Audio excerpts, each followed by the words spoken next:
বন্ধুরা জল করে এসেছি, জল করে এবার আমরা যাচ্ছি নৌকাতে যাব।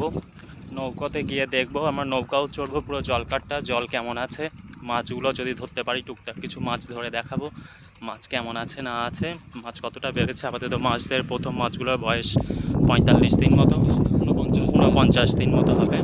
পিছনে দেখতে পাচ্ছেন নৌকা, নৌকাতে বিভিন্ন রকম খাবার আছে। এটাই হচ্ছে আমাদের জল করে খাবার, কোনো ফিড কিছু দেওয়া হয় না, অর্গ্যানিক্যালি যেটা বাদাম খোল সরিষা খোল জলে ভিজিয়ে সেটাই দেওয়া হয়। তো আপনারা দেখতে থাকুন, আমরা নৌকাতে যাচ্ছি, আরও পরে আরও দেখাতে থাকছি, আরও মাছ ধরবো, মাছ ধরে সেগুলোও দেখাবো কতটা বৃদ্ধি পেয়েছে কি পাইনি, কেমন গ্রোথ হয়েছে।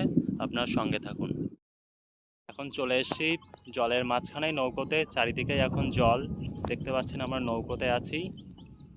তো এবার আমরা আস্তে আস্তে, আমি নামবো না, আমার ভাইরা নামবে, নেমে ওরা তা মাছ ধরার চেষ্টা করবে।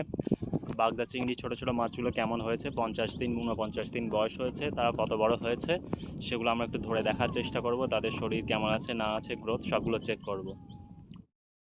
মাছ ধরেছে ভাই জলে নামার পর, এতক্ষণ পর একটা মাছ হলো গলদা চিংড়ি মাছ। মাছটা দেখাবো আমরা কি মাছ।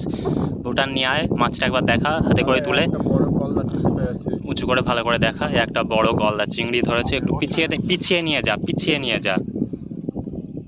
এই একটা বড় গলদা চিংড়ি পেয়েছি, এটা আমরা হয়তো বাড়ি নিয়ে যাব। এটা আগের বছর পুরানো গলদা চিংড়ি, অনেকটাই বড় হয়ে গেছে, এটা না নিয়ে গেলে বেকার মারা যাবে, তাই আমরা এটা বাড়ি নিয়ে চলে যাব এবং খেয়ে নেব। এটা ভালোই গ্রোথ হয়েছে ঠিকঠাক, তো এটা রেখে দাও।